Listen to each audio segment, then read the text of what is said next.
जुर्रत थी, इसमें जो हुस्न रखा है वो अल्लाह ने रखा है।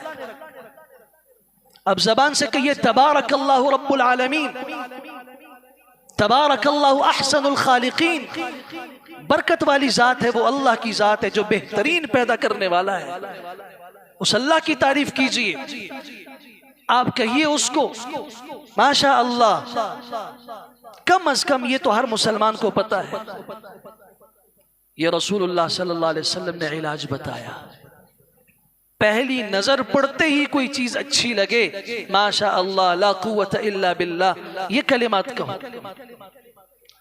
आपने हजरत आमिर बिन रबिया को डांटा, अपने भाई को मारना चाहते हो, कत्ल करना चाहते हो, आपने पानी मंगवाया। अब इलाज सुनिए, नजर बद हो जाए, पता है कि फुला की नजर लगी। रसूलुल्लाह सल्लल्लाहु अलैहि वसल्लम ने क्या इलाज किया, मैं दावे से कहता